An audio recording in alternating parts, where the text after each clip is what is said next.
Muy buenas noches amigos, hoy es domingo 6 de diciembre del año 2020. Soy Laura Guzmán, bienvenidos a Frontal, hoy con un especial dedicado a grandes hombres de valor.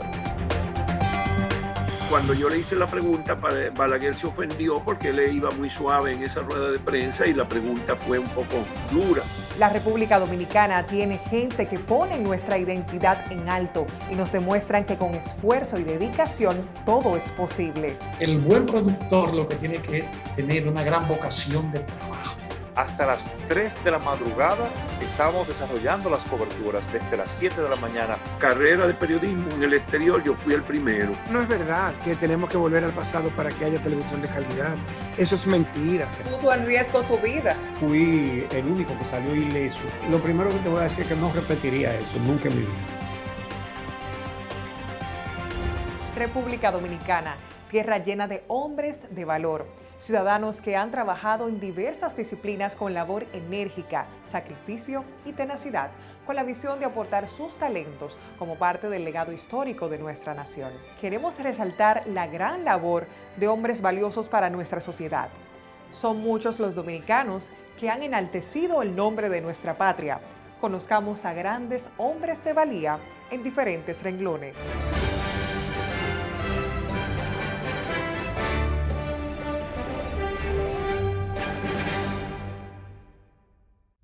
El periodismo en la República Dominicana es una labor titánica, minuciosa y arriesgada, pero también apasionante, donde el objetivo central consiste en indagar informaciones de forma depurada para llevar un contenido filtrado a la población.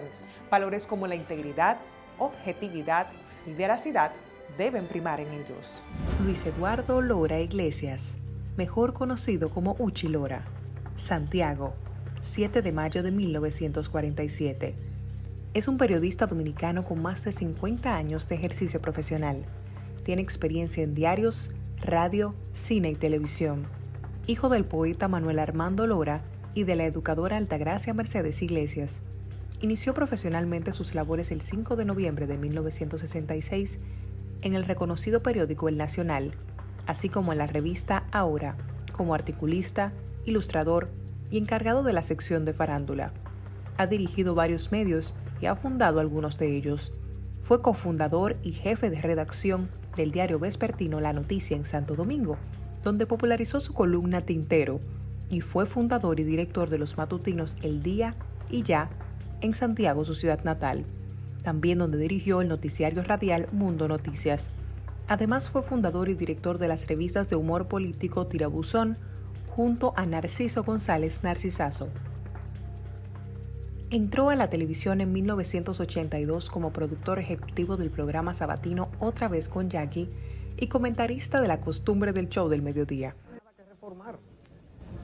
Que no hay nada que reformar, pero la semana pasada él quería la reforma y se lo planteó a Leonel Fernández. Lo que sucede es que la reforma que él quería era ahora, con sus 15 senadores y para prolongarlos un año más. Entonces, como el presidente Fernández no cayó en el gancho que le puso el doctor Balaguer, entonces él ahora dice que aquí no hay nada que reformar. Es decir, como quien dice, como el presidente Fernández no aprobó la reforma cuando él quería y como él la quería, ahora él no le va a apoyar la que quiere el presidente Fernández cuando la quiere el presidente Fernández, porque el presidente Fernández habló de convocar una asamblea. Ambos espacios del Canal 9 Colorvisión, donde luego fue director del telematutino Hoy Mismo durante varios años, donde también fue comentarista de Punto Final. En esa estación televisora fundó el programa sabatino Esta Misma Semana, junto con el economista Ramón Núñez, donde también fue productor ejecutivo del programa nocturno Jackie y Freddy de Noche. Su forma de resumir sus comentarios con décimas ha contribuido a popularizar sus espacios. En Telesistema Canal 11, ingresó el 9 de enero de 1997 y fundó el telematutino El Día. También fue productor del documental Antes de que se vayan, junto con Juan de Lancer, sobre merengue típico, basado en el libro Antes de que te vayas de Rafael Chalup Mejía, así como productor, director y guionista del documental Tatico Siempre, acerca del desaparecido acordeonista Tatico Enríquez, uno de los ídolos del merengue rural en la República Dominicana. Este audiovisual fue realizado para conmemorar el 30º aniversario de la muerte a destiempo del destacado músico, víctima de un accidente automovilístico en mayo de 1976. Con voluntad de tocar hasta los santos del cielo, le da voluntad de bailar hasta los santos del cielo, le da voluntad de bailar. Puchi Lora también es escritor de la película El Teniente Amado, la cual narra la historia del Teniente Amado García Guerrero, una de las figuras claves en la conspiración que terminó con el ajusticiamiento del dictador Rafael Leónidas Trujillo Molina. Es autor y compositor de muchos merengues, incluyendo varios que ha popularizado el merenguero Johnny Ventura, como El olor de la lluvia, Pitaste, De la loma al mar y muchos otros. Este hombre de valor es un admirado periodista dominicano, respetado por su integridad y su trayectoria, apreciado por su gallardía y talento con las décimas. Conozcamos a un periodista quien ha sido a través de los años un orgullo dominicano. ¿Qué significa para usted en su vida el periodismo? Bueno, eso es una parte fundamental de mi vida, es mi oficio. Decidí hacer esa carrera y vivir de eso, y lo decidí temprano. Yo tenía 8 años cuando fundé mi primer periódico, El Martillazo. Mi papá le compró a un carretillero que llevaba una carretilla llena de cachivaches que le pagaron para botarlo. Mi papá vio una máquina de escribir Remington que la debe haber traído Nicolás de Obando, como poco. Y se la compró por 3 pesos. Y mi papá, que sabía que yo era curioso y me gustaba inventar, acertadamente pensó que a mí me hubiera gustado eso. Y efectivamente, cuando me llevó esa máquina viejísima de hierro, yo no la podía casi levantar, porque así eran las máquinas en esa época. Yo traté de escribir y estaban ya las teclas muy duras, pero me dediqué a echarle aceitico. En fin, el caso es que finalmente pude usarla. Y con eso entonces yo decidí hacer un periódico y escribía, ponía el papel bond con, se usaba entonces el papel carbón, ¿verdad? Sí. Y entonces hacía un original y 4 copias. El periódico tenía 8 páginas, quiere decir que yo tenía que escribir, para hacer 5 ejemplares, tenía que escribir 8 páginas. Wow. Y volverla a escribir para hacer 5 más. Y yo tenía una tirada de 30 periódicos. En ese tiempo los periódicos eran El Caribe y La Nación, que se vendían a 5 centavos, pero El Martillazo se vendía a 25.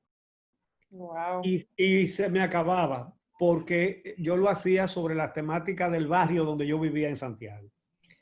Entonces, era una vocación muy clara en mí. Así que no tuve dudas cuando elegí hacer esa carrera.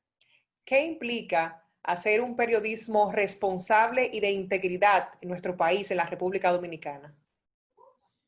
Bueno, yo te voy a decir, eso da muchísima satisfacción. Y cada uno se forja sus expectativas sobre su oficio y sobre lo que va a hacer para ganarse la vida. Yo siempre he visto el periodismo como un oficio extremadamente interesante, porque si bien sirve para que uno se mantenga, ¿verdad? Para uno poder mantener una familia, sirve también para contribuir con la sociedad en múltiples aspectos. Usted tuvo la oportunidad de trabajar con grandes glorias dominicanas. Podemos mencionar Jackie Núñez del Risco, Freddy Verascoico. ¿Qué enseñanza y qué recuerdo le quedó en sí de estos dos dominicanos? Muchísimo. Aprendí muchísimo con los dos. Que eran 2 personas diferentes, eran 2 estrellas de la televisión, ¿verdad? Sí. Eran dueños de la audiencia, de la teleaudiencia. pero eran dos personas muy diferentes, aunque eran tan amigos. Sí. Y bueno, tuve una amistad muy cercana con los dos. Jackie era como una fábrica de ideas. Vivía produciendo ideas. Freddy, bueno, todo el mundo lo sabe, ese súper talento como humorista, como músico, como productor, trabajadorísimo. Aprendí mucho de los dos. Y hubo dos lecciones que me hicieron sentir que yo había elegido no solamente el camino correcto, sino además las personas correctas. Una de sus experiencias muy trascendentales y puntuales, podríamos destacar lo vivido en el robo al Banco del Progreso. ¿Cómo recuerda esta experiencia? Bueno, lo primero que te voy a decir es que no repetiría eso nunca en mi vida. Bueno, además, mi esposa me requirió que se lo prometiera. Claro. Que si hay un secuestro, que me vaya al otro extremo de la ciudad, ¿verdad? Que no pase ni cerca. Puso en riesgo su vida. Sí, pero tuve mucha suerte. Sí. Realmente tuve mucha suerte. Fui el único que salió ileso de los que al final estábamos encañonados por el médico asaltante en la puerta del Banco del Progreso. Y bueno, salí con vida. La verdad es que fue un acto de imprudencia de mi parte. Lo que sucede es que vi a algunas de las empleadas que él tenía secuestradas dentro del banco, como todo el frente de cristal, se veían desesperadas, angustiadas, porque él las estaba amenazando con matarlas. Y traté de intervenir. ¿Con qué palabra podrías resumir esta experiencia? Bueno, yo creo que dejó lecciones para los organismos de seguridad, para la policía y demás organismos de seguridad, porque se constituyó en un ejemplo de cómo no se maneja una crisis como esa. Después de eso, a mí me invitaron como testigo presencial que fui del hecho en cursos que daban para manejo de ese tipo de crisis. Y me pedían que fuera a dar mi testimonio. Yo iba con mucho gusto y lo daba. Una vez lo hizo el DNI o las Fuerzas Armadas, no recuerdo bien. Y yo fui con mucho gusto a decir lo que yo pensaba, a contar lo que pasó y a decir mis opiniones sobre una cantidad de errores que se cometieron ahí. Otra profesión muy importante para usted, la de ser papá. ¿Cómo la definiría? Oh, mira, eso es lo más grande que hay. No solamente ser papá, ser hijo, ser hermano, ser esposo, ser papá, ser abuelo, ser la cosa más deliciosa del mundo, ser abuelo. Amén. Ya yo tengo un paquete de nietos. Y eso es una felicidad grande, realmente. Yo me siento ser una persona muy, muy, muy afortunada por los padres que tuve, por los hermanos, por mi esposa, por mis hijos y por mis nietos. Esa es la alegría más grande. Finalmente, Donucci, quisiéramos saber qué elementos o adjetivos pudiera destacar usted que tiene un hombre dominicano de valor. Bueno, no sé, hay tantas cosas. Como en cualquier otra nacionalidad del mundo, hay una identificación de la gente con su lugar, con su terruño, por el lugar donde nació, donde se crió. Asimila hasta por los poros las costumbres, las tradiciones, en fin. Y todo eso empapa a la gente, pero uno no se puede quedar ahí. Tiene que tratar de que su patria se exprese a través de esos valores que vienen desde antaño, pero hay que irla mejorando cada vez. Si, por ejemplo, la esclavitud era una tradición, bueno, ese tipo de tradiciones no va. Hoy en día se entienden cosas que antes no se entendían. Los derechos de la mujer, los derechos del niño. Si nos vamos a las tradiciones, entonces seguiríamos discriminando a la mujer. Hoy en día eso no va. Es decir, creo que a mí yo me siento muy bien siendo dominicano y muy orgulloso, pero siempre entendiendo que tenemos que mejorar nuestra sociedad sin olvidar nuestras tradiciones. Y, por ejemplo, por eso le he dedicado tanta atención al merengue, sobre todo al merengue típico. Claro. Para preservar lo nuestro, mantenerlo Claro que en sí. esta relación. Claro que sí, pero tenemos que ir mejorando todos los días, corrigiendo y mejorando. Vamos a un compromiso comercial y cuando retornemos volvemos con mucho más contenido de Frontal. Yo creo que el país había alcanzado unos niveles de deterioro institucional muy grandes y de deterioro ético y moral y político. Nadie va a poder reproducir el nivel de manipulación de todas las instituciones del Estado que logró acumular el PLD.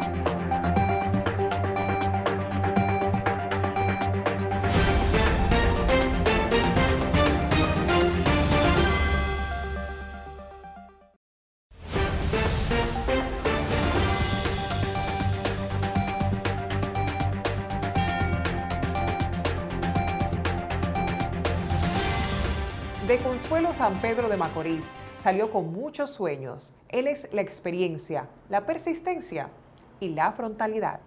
Juan Bolívar Díaz Santana. Consuelo, San Pedro de Macorís, 24 de noviembre de 1944. Es un periodista, analista político, columnista y escritor dominicano. Desde 1987 es el productor del programa matutino 1+1, que se transmite por Teleantillas Canal 2 desde hace 30 años.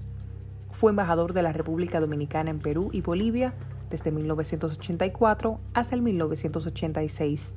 El 21 de agosto de 2014 ganó el Premio Nacional de Periodismo, el cual le fue entregado por el presidente Danilo Medina. Bolívar es uno de los fundadores del Colegio Dominicano de Periodistas y ejerció la presidencia del mismo en el año 1988 hasta el 90. Y durante ese mismo periodo fue vicepresidente de la Asociación Latinoamericana de Periodistas. En el año 1993 fue miembro fundador del Movimiento Cívico Participación Ciudadana, el movimiento apartidista más grande del país. Juan Bolívar nació en el Batey Doña Ana del Ingenio Consuelo, un municipio de la provincia de San Pedro de Macorís. Siendo hijo de Juan Díaz Hernández y Juana Santana Castillo, se crió en San Cristóbal, realizó sus estudios primarios en el Instituto Politécnico Loyola. Para 1961 estaba residiendo en Santo Domingo, donde realizó los estudios secundarios en el Liceo Nocturno Eugenio María de Hostos. En el año 1966 emigró a México, donde estudió en la Escuela de Periodismo Carlos Septién García. En un momento histórico para recordar, Juan Bolívar Díaz, como periodista de Radio Noticias, tuvo la oportunidad de participar en la conferencia de prensa llevada a cabo por el presidente en gestión, Dr. Joaquín Balaguer, el 1 de julio de 1968.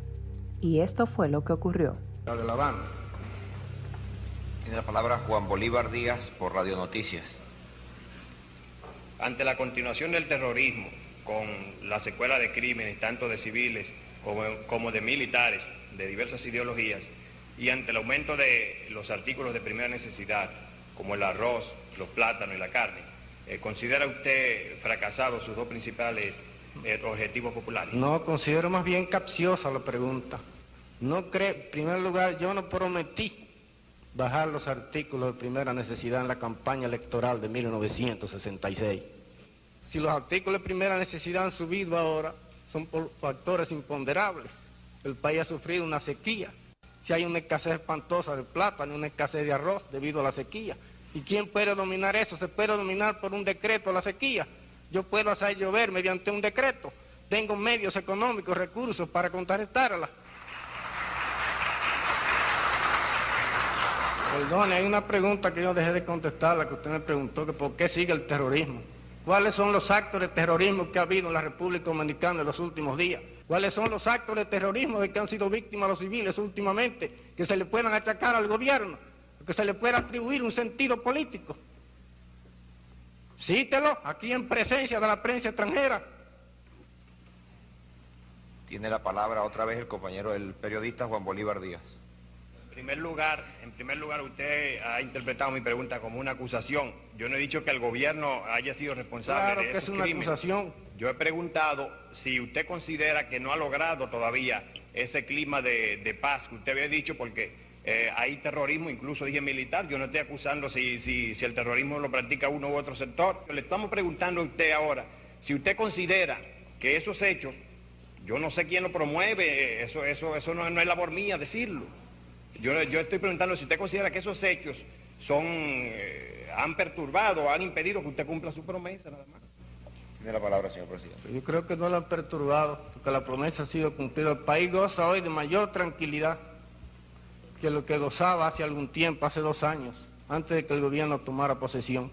Yo creo que la República Dominicana tiene hoy mayor tranquilidad, disfruta de un clima de mayor tranquilidad que cualquier otro país latinoamericano. Ha dedicado su vida, la carrera de periodismo, para entregarnos 1 más 1, responsable y de peso.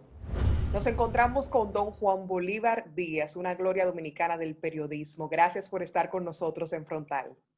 Muchas gracias, Laura María, muchas gracias y buenos días a toda tu teleaudiencia. Don Juan, salir de un batey de Consuelo a consagrarse como uno de los periodistas más destacados de la República Dominicana, ¿qué significa para usted? Bueno, es toda una vida de trabajo y de esfuerzo. Yo tuve la suerte de salir del batey y de irme a San Pedro de Macorís, después San Cristóbal y finalmente radicarme en la capital. Yo estuve en el Politécnico Loyola 4 años. Yo tuve muchos privilegios para los jóvenes. Los muchachos del batey se quedaron todos atrás. Nosotros fuimos, los 4 hijos de mis padres, fuimos de los pocos que salimos y logramos incorporarnos a un nivel, a un proceso de educación. Yo tuve la suerte de estudiar y de formarme profesionalmente. Completé mi carrera de periodista en México.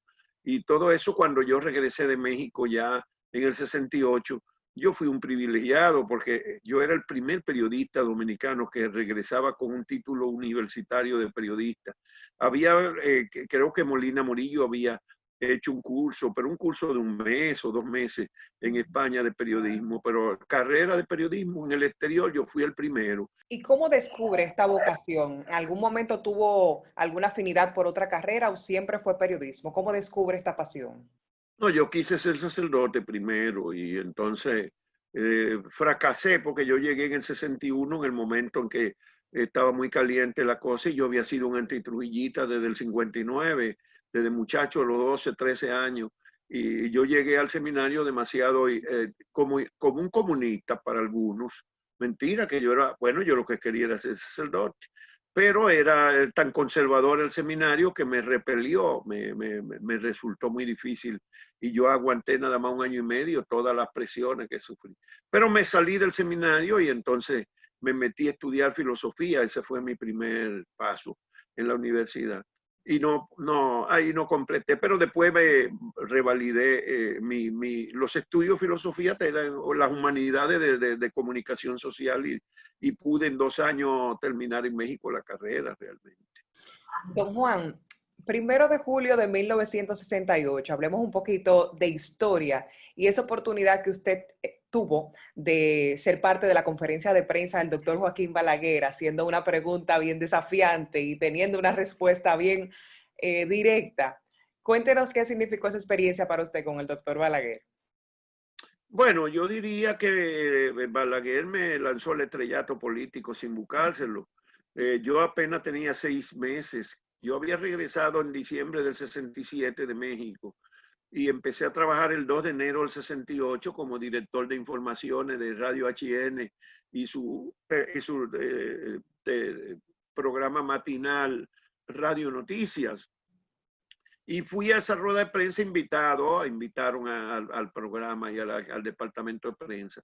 Pero a mí no me conocía nadie, yo tenía solo 6 meses en ejercicio del periodismo y apenas 8 meses que había vuelto al país después de más de 2 años fuera. Entonces a mí no me conocía nadie. Pero cuando yo le hice la pregunta, Balaguer se ofendió porque él iba muy suave en esa rueda de prensa y la pregunta fue un poco dura. Y él lo que trató fue de aplastarme. Pero él no sospechó que yo le iba a responder debidamente. Sin faltar respeto, yo le respondí. Y entonces él se fue molestando y yo le volví a responder. Entonces resulta que yo, el carajito, porque yo tenía 23 años, sí, el carajito sacó de quicio a una persona como Balaguer que no se salía de quicio. Pero ese día lo perdió.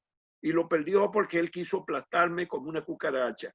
Y él no sospechó que se iba. Entonces, como yo le respondí, él se perdió un poco más y se puso, porque en ese video que está ahí, que es el video eso está tomado de lo que está en YouTube, está tomado de lo que el productor de La Violencia del Poder sí, logró, pero no está completo. Okay. Eso ni siquiera la pregunta inicial está completo, sí, porque él sintetizó. Porque hizo un video de 1 hora, hora y media sobre los 12 años de violencia de Balaguer.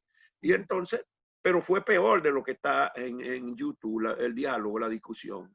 ¿Qué valores, don Juan, debe tener un periodista para permanecer en el tiempo con consistencia y lograr tener un éxito? Bueno, comunicar. Y comunicar, la palabra comunicar viene del origen etimológico, es una palabra latina que significa hacer común las cosas. Comunicar, comunis, hacer común las cosas. Y si uno hace común las cosas y no se dedica a hacer fortuna personal o a hacer negocios particulares o a buscar vanidosamente simplemente su promoción de su figura o su nombre, entonces si usted se dedica a comunicar, la gente va a apreciar que usted es un comunicador, porque usted está recogiendo el sentimiento de la gente, los valores, sus preocupaciones, sus luchas, sus angustias, sus necesidades, la defensa de sus derechos. Y eso es lo que tiene que hacer un comunicador que quiere salir adelante. Si usted no hace eso con la comunidad, bueno, puede ser que un día lo admiren porque usted es una muchacha bonita o un muchacho buen mozo, pero eso no va a ser suficiente. Lo que le va a dar perdurabilidad es que usted represente los intereses de la sociedad donde usted trabaja. Esa sociedad se lo va a agradecer y por lo tanto usted va a permanecer entonces en la atención pública. Ya pasando a un tema un poquito más político, ¿cuál es su visión del reciente proceso de transición gubernamental? ¿El país tiene la esperanza de un cambio certero o sería una utopía? Mira, yo creo que aquí tiene que haber cambios. Yo no sé hasta dónde va a llegar el cambio del presidente Abinader y del Partido Revolucionario Moderno, porque una cosa se dice desde la oposición, otra cosa es estar en el gobierno. No solamente porque muchas veces degeneran y se olvidan de los compromisos, sino porque los poderes fácticos le imponen límites. A menudo no los rompen, no pueden pasar esos límites, o tienen que transar, pero bueno, yo creo que el país había alcanzado unos niveles de deterioro institucional muy grandes y de deterioro ético y moral y político. Nadie va a poder reproducir el nivel de manipulación de todas las instituciones del Estado que logró acumular el PLD. Por ejemplo, de control de todos los niveles de la justicia, del Ministerio Público, de la Cámara de Cuentas, de los órganos electorales, todo eso que hemos visto y que fue en ese armazón fue que se fundó estos años tan prolongados del PLD. Las campañas electorales, bueno, todos recordamos que en el 12 Danilo ganó cuando Leonel gastó 150.000 millones de pesos que no estaban en el presupuesto y que logró sacar a Danilo de abajo para llevarlo por el dinero que sacó a la calle y gastó. Fueron 153.000 millones de pesos que tuvo el gobierno central de déficit, de gasto por encima de lo presupuestado. Y 153.000 millones de entonces eran como 300.000 de ahora, o más de ahora, de este momento. Igual en el 16, la campaña del 16 fue una cosa absolutamente desigual y arrolladora, que el control de todos los organismos. El presidente de la Junta Electoral hasta se negó a recibir a los 6 candidatos presidenciales de la oposición que fueron juntos a visitarlo para reclamar equidad. Y él no lo recibió. El árbitro se negó a recibir a los managers de 6 de los 7 equipos. ¿Tú entiendes? Sí, es una cosa inconcebible en la democracia. Todo eso se daba, todo ese atropellamiento. El gobierno tenía todos los empleados del Estado. Y además en la campaña metía 42,000 empleados temporeros que eran activistas políticos. 42,000 metió en el 16. ¿Y cuánto tenía la oposición pagado como activista político? 42. Probablemente tenían en el PRM, que era la competencia, a lo mejor había 20 o 30 personas pagadas. Pero y en otro partido 5, 6, 10, 50, 100 o 200. Pero solamente activistas metieron 42,000. Y tenían todos los ministros de Estado haciendo campaña, cada uno jefe en un lugar. O sea, el Estado entero. Nadie puede repetir eso en el país, ni lo podemos permitir que se repita. Pero para repetirlo tienen que controlar todos esos organismos. No es posible que eso ocurra. Y el PRM tiene un compromiso de modificar eso. Y hasta ahora Luis Abinader está demostrando que lo va a hacer, que va a hacer muchas modificaciones. Porque haber empezado nombrando a Milagros Ortiz Bosch para la Comisión de Ética y Transparencia y Prevención de la Corrupción, y haber puesto ahora a Carlos Pimentel, el especialista de participación ciudadana en transparencia y control presupuestario, ponerlo a él de director general de compra y contrataciones del Estado, es un compromiso, está diciendo que viene en serio, por lo menos en algunas cosas. Yo espero que muchas más lo va a demostrar, y está montando un gabinete que no es un gabinete partidista. Exacto. No es de fieles partidarios. Entonces todo eso son pasos de avance. Él tiene un compromiso y todo lo que tenemos que hacer es alentar a que se cumplan esas cosas. No decir que no es posible, que siempre es igual.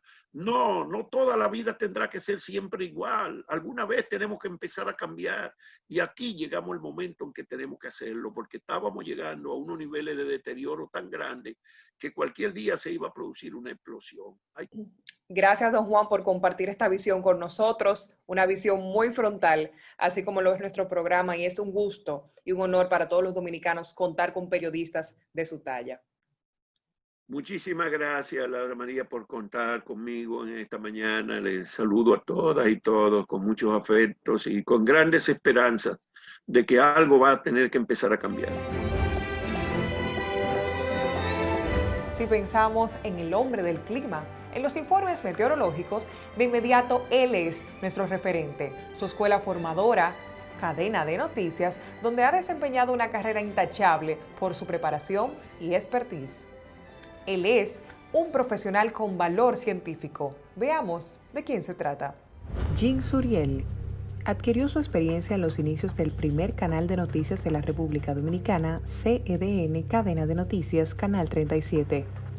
Su incursión en la presentación del tiempo lo ayudó a prepararse en la materia bajo la tutela del entonces jefe de pronóstico de la cadena norteamericana Univision, John Morales. Desde el año 2001, después de estudiar filosofía y humanidades, se centró en la meteorología, cambio climático, calentamiento global y las temporadas de huracanes, temas de interés en el ámbito del clima. También desarrolló interés por las relaciones públicas, la asesoría de imagen, la locución para comerciales. Asimismo, empezó a presentar noticias en CDN en su primera emisión de las 6 de la mañana, con personalidades como Amelia de Camps, Patsy Arias, Patricia Pimentel y Dachira Martínez. Asistió en la producción de noticias y en la presentación de un noticiario especial producido para Antena Latina, Noticias en Antena. En la televisión continuó laborando en el mismo renglón de la meteorología, en el novísimo proyecto de Noticias SIN, dirigido por Alicia Ortega y Fernando Hasbún. Jean Suriel también ha tenido la oportunidad de impartir conferencias en la materia, siendo una de estas su más importante, la realizada en Maracay, Venezuela, en julio del año 2007 ante representantes de la Organización Meteorológica Mundial y directores de los servicios meteorológicos de Iberoamérica, con el tema Ayuda en los medios de comunicación a la difusión de las alertas. Jean Suriel es un hombre especializado de valor. Nos encontramos con Jean Suriel, él es el hombre del tiempo y todos los conocemos por su destacado trabajo en CDN Cadena de Noticias. Gracias por estar con nosotros, Jean. Laura, gracias a ti por la invitación y bueno, sabes que estoy abierto a las entrevistas y a los contactos. Jean, ser un profesional en una rama tan específica y particular como lo que es la meteorología es un reto porque existen pocos en esta área en la República Dominicana. ¿Qué representa para ti? Definitivamente que sí es un reto para ser hombre, porque usualmente se había concebido de que la presentación del tiempo era solamente para chicas, nada más.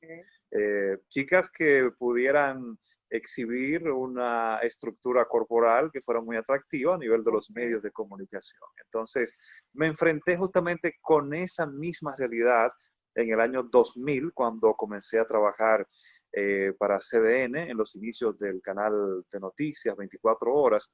Entonces empecé a prepararme de la mano de John Morales. En ese tiempo él estaba trabajando en Univisión y tenía su proyecto personal, su empresa se llamaba Climadata, se llama todavía porque sigue todavía ofreciendo servicios meteorológicos. Entonces empecé a prepararme y durante 4 años hicimos ese proyecto de formación continua y bueno, rompí el esquema de que no solamente las chicas podían hacer el tiempo, sino también los chicos. ¿Has tenido la oportunidad de cubrir eventos atmosféricos de gran trascendencia como el ciclón George, tormenta Noel, Olga y muchos fenómenos ya en la experiencia que tienes?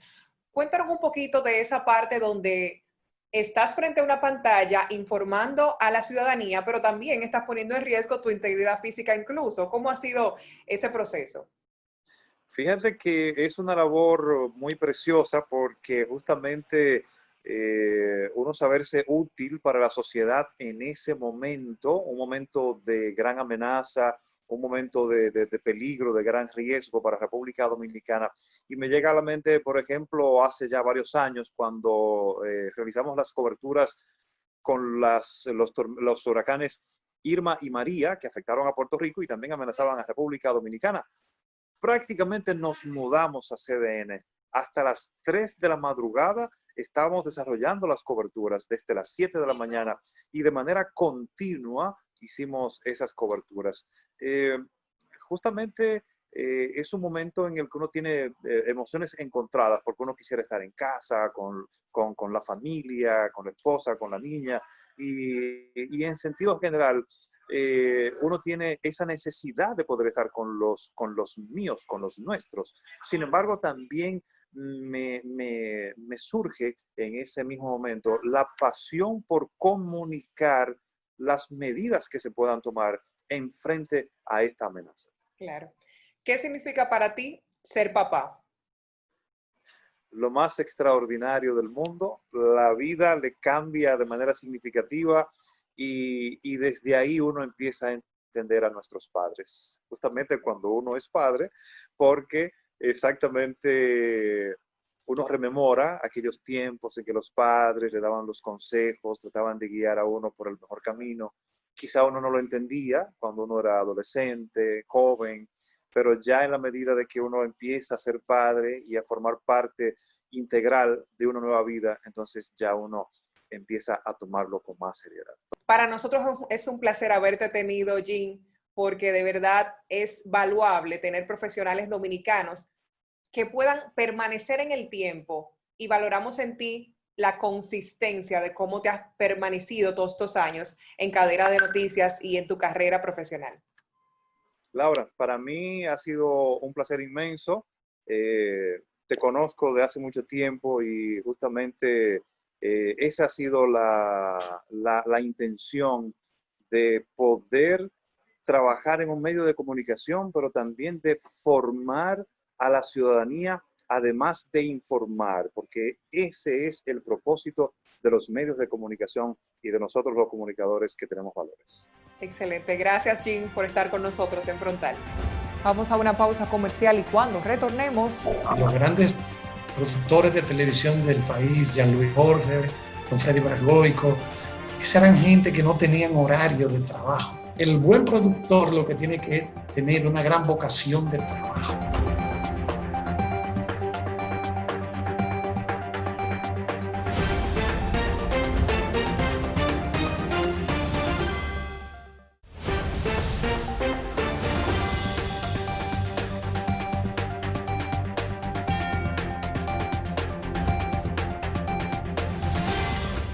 Él es ejemplo de que cuando el ser humano se aferra a la lectura como medio de conocimiento, no existen límites. Sinónimo de autodidacta, versátil y multifacético, aprendió detrás de cámaras y ejerció frente a ellas. También en la radio, donde lo escuchamos con un perfecto inglés que de seguro lo han escuchado decir los Cleveland Cavaliers. Carlos Almanzar es un polifacético presentador, cronista deportivo y locutor dominicano. Almanzar, quien naciera en 1960 en la ciudad de Santiago de los Caballeros, es mejor conocido por su larga trayectoria como co-conductor en los programas del inmortal Freddy Veras Goico. Actualmente es co-conductor del proyecto Revista Deportiva y además trabaja como uno de los locutores deportivos del programa La Voz del Fanático, que se transmite por ESPN Radio. El mundo de los periodistas, eso es lo que seguimos nosotros, lo que trabajamos en las transmisiones, en los programas, televisión, radio, todo ese tipo de cosas, porque definitivamente para poder clavarnos los bollollones es la única forma de estar bien, pero bien informado. El mundo de los periodistas, tú tienes que seguirlo, tienes que mantenerte siempre en contacto, ya lo sabes. También ha sido colaborador para múltiples proyectos de la emisora La 91.3. En 1983, Almanzar inició su carrera como control master para el canal de televisión Reintel, el cual luego pasará a ser Antena Latina. En 1984 es ascendido a lector de noticias, donde permanece hasta finales de los 90. A principios de los años 90 incursiona como presentador en el programa La Super Revista de Domingo Bautista, en un segmento junto a la fashionista Tita Hasbun. Luego pasa a ser un programa independiente llamado Informe por Dos en Telesistema Canal 11. En 1995, Veras Goico lo incluye en su personal de copresentadores en su programa nocturno Punto Final, donde se desempeña como director de programación del recién creado en ese entonces canal de televisión CEDN. En 1997 incursiona en la radio como analista deportivo. En enero del año 2007, Almanzar, junto a también otros periodistas, Frank Camilo, veterano Ricky Novoa, co-conduce la Revista Deportiva, principalmente un programa que versa de béisbol. Nos encontramos con Carlos Almanzar. Gracias por estar con nosotros en Frontal. Carlos Almanzar para mí es el acervo cultural hecho hombre. De verdad que es una cosa increíble. Y mi primera pregunta es, hablemos, Carlos, de sus inicios en la televisión y cómo tuvo esa primera oportunidad. ¿Cómo entras a televisión? Realmente yo había estudiado producción de televisión y comencé trabajando como técnico. Yo era control maestro. Después después pasé a ser traductor y hacer unos resúmenes de deportes. Ahí, con la inquietud que uno tiene cultural, pues entonces pasé al departamento de noticias internacionales y ya comienzo a aparecer en cámara. Luego hago un programa que se llamaba Informe por Dos con Tita Hasbun. Sí. Entonces, desde ese programa es que salto a trabajar ya con Freddy Veras Goico en el programa Color Visión. ¿Qué opinas de la televisión streaming y todas las plataformas de Netflix, Amazon Prime y demás, y este impacto que han tenido a nivel mundial? Bueno, yo disfruto mucho. Después que surgió el cable, la televisión por cable de los años 80, que vimos esta diversidad de canales que llegaron, canales de noticias, deporte, de cocina, de historia, bueno, de todo tipo de cosas. Lo que faltaba era esto que tenemos ahora. Es decir, este es el primer paso, por ejemplo, con las plataformas como Netflix, Prime Video, ahora lanzó Disney Plus, está también, que acaba de estrenarse, por lo menos en Estados Unidos, está HBO Max, que es otra plataforma de películas y de programas, series, etc. Esa especialización que está teniendo la televisión es el preámbulo a lo que va a pasar quizás no va a tomar mucho tiempo. Vamos a ver las películas del cine simultáneamente estrenadas en tu casa a través de este tipo de plataformas. Si el precio se mantiene bajo, $10, $12, un precio que puede pagar la mayoría de la gente, estas plataformas están, ya Netflix está llegando a 192 millones de suscriptores en el mundo. Sí. Con el asunto de la pandemia han agregado cerca de 15 millones más en el mundo entero, ¿verdad? Sumándolo. Y yo creo que se debe esto al precio, que es un precio que lo puede pagar cualquier persona. Estoy de acuerdo contigo, pero ¿se ve amenazada nuestra televisión dominicana por estas plataformas? Bueno, es que eso es, creo que sí, se está viendo avasallada, porque a nosotros se nos va a ser difícil mantener el mismo ritmo de crecimiento de esa tecnología que tienen estas plataformas. Pero los medios de comunicación todos, sea periódicos, radio, televisión, etcétera, redes sociales, responden a la idiosincrasia del país en el que se desarrollan, ¿verdad? Son un reflejo de lo que somos en este caso. Yo creo que la televisión nuestra seguirá teniendo seguidores, consumidores de nuestro país, dominicanos, ¿verdad? Que van a buscar en ella a su gente, a sus protagonistas, a sus figuras importantes, a sus artistas o sus figuras políticas, etcétera. La van a estar buscando ahí, porque reitero, los medios de comunicación responden a lo que es cada sociedad. Tenemos muy buenas televisiones públicas a nivel internacional. Hablemos del caso de España, Argentina, Ecuador. ¿Podrá la República Dominicana rescatar nuestra televisión pública? ¿Qué crees de ella? Bueno, la televisión pública, te digo, donde yo encuentro que han fallado muchas de las televisiones públicas, ha sido, no sé, en el caso nuestro aparentemente es que el canal oficial lo usa el partido de turno y cambian cualquier programación para colocar lo que ellos consideran de interés en ese momento, ¿verdad? Pero yo creo que el problema de no tener una televisión pública que guste a la gente es que no se ha sabido trabajar el aspecto educativo combinándolo con la entretención.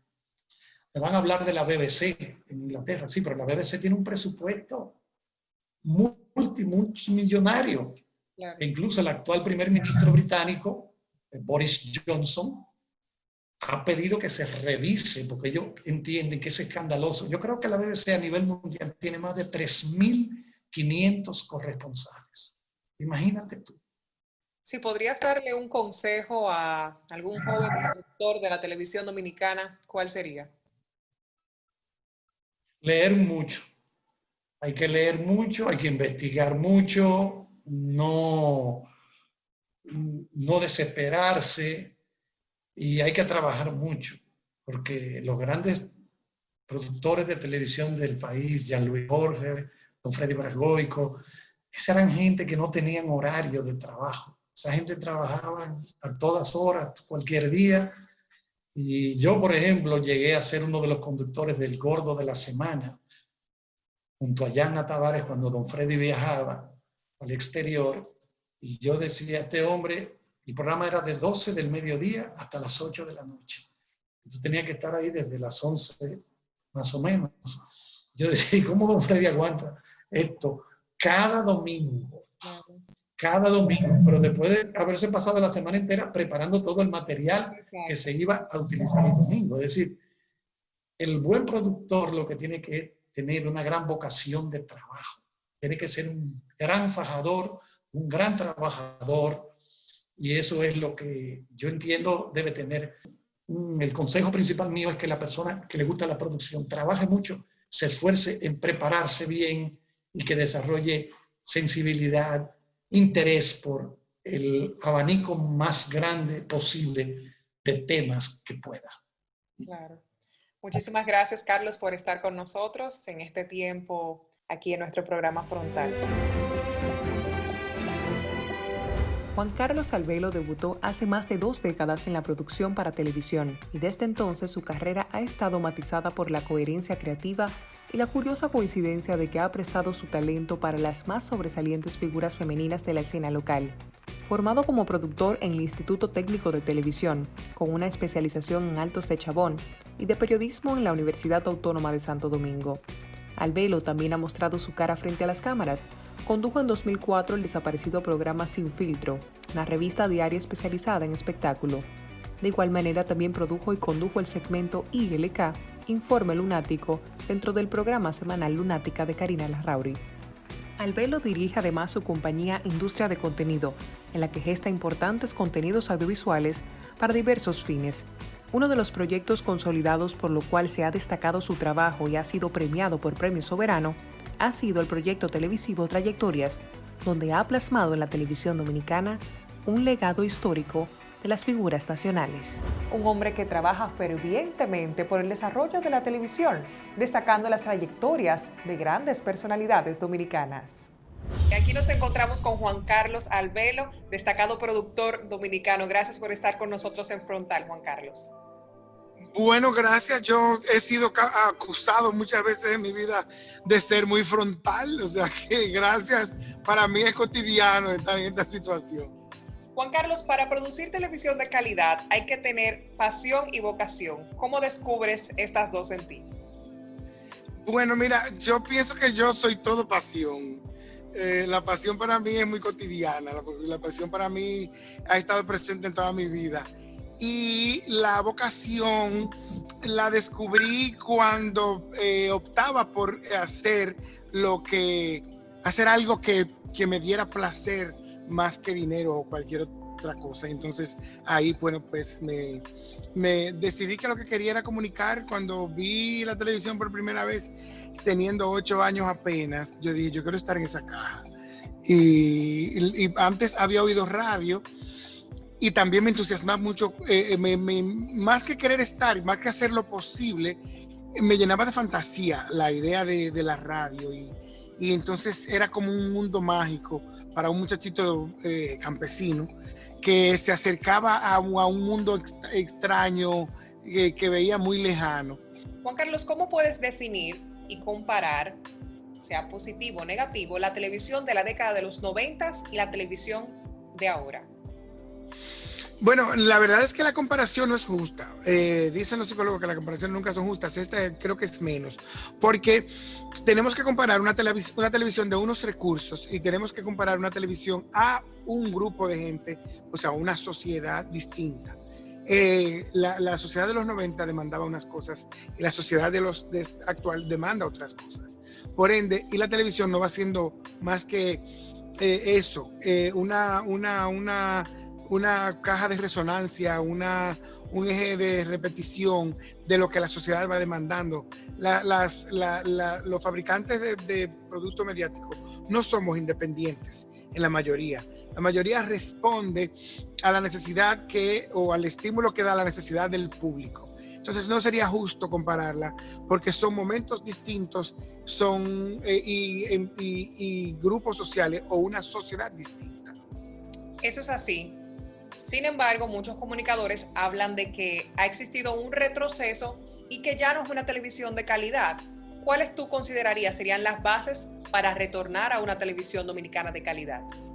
Es que no es verdad que tenemos que volver al pasado para que haya televisión de calidad. Eso es mentira.